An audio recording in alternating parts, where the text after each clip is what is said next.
All right. As the government considers, as we said, the stimulus package in response to coronavirus, the opposition, Labor, is calling for it to be directed to New Start payments in a bid to assist casual workers being forced into home self-isolation. The Australian's political editor, Dennis Shanahan, joins me now live from Canberra. Dennis, let's start with that issue. Well, first, let's just draw back a little bit before we get into some detail. How do you think the government is handling this issue? Oh, I think the government is doing reasonably well on the issue. It has one golden rule that it must follow, and that is to take the advice of the medical officers and to ensure that it is getting the best medical advice available, that it is communicating what it does and letting people know every development as it occurs. Now, that's how to deal with the health crisis, and I think the government is doing a very good job on that. The Chief Medical Officer, Brendan Murphy, is doing very well as a political figure in this. Greg Hunt is ensuring that he's there every day, letting people know what the latest facts are, trying to explain what the latest measures are, and I think that on the handling of the health crisis, the government is doing all that it can. And I think that the population will give it a bit of a lead in that this is a global issue and it is in much worse situations in other countries elsewhere.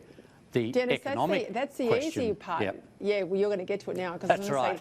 Standing behind the Chief Medical Officer gives you a bit of cover. And as I said before, and I think you agree with me, Greg Hunt's one of the most competent ministers in the Morrison government. So that's the easy part. The hard part, obviously, is the economic response, because that's a judgment call very much of the PM and his Treasurer, Josh Frydenberg, isn't it? Oh, well, that's right. And, of course, the point here is that, unlike the global financial crisis, there isn't a problem with the financial systems. There isn't a problem with the banks. There aren't large companies falling over because of inherent instability within the system. This is a system, this is a problem, a crisis that goes beyond just financial, beyond the stock market. It goes primarily to supply chains. This is the real problem, the flow on of job losses from people not being able to go to work, people who are self-isolating, or the fact that the materials are just not available for people to continue to work. And so this is where the government, it's not just a question of supply and demand. It's not just like it was on the global financial crisis, where there had to be a stimulus to try and lift spending and try to keep the economy going. It is much more complicated than that, and it is much more difficult for the government to hit the sweet spot. It has to ensure, A, it doesn't panic, B, it doesn't leave decisions too late, and certainly on the health side it's not doing that. It's been preemptive in what it's been doing there. So tomorrow's speech from the Prime Minister will be a sure sign of where they intend to go.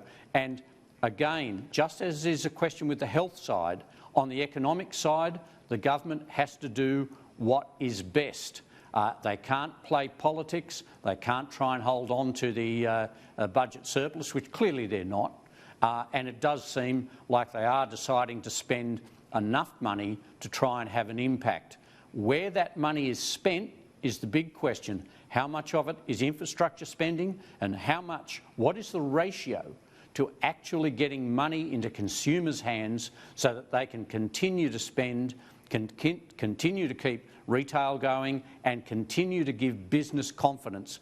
A lack of business confidence is the key in this situation, and that's where the government has to be able to try and boost spending with a larger ratio towards consumer help, cash splash, call it whatever you like, whether it's a wage subsidy, whether it's a supply to people on social security, whatever it is, it has to be more than just infrastructure spending. That's too far down the track. That's the challenge. There has to be an immediate issue. That's the challenge, Dennis, because it looks like, from comments made by Matthias Cormann and others, that the government's not inclined to support anything that looks like a cash splash, and you can understand why. I mean, there were plenty of issues over the GFC cash splashes.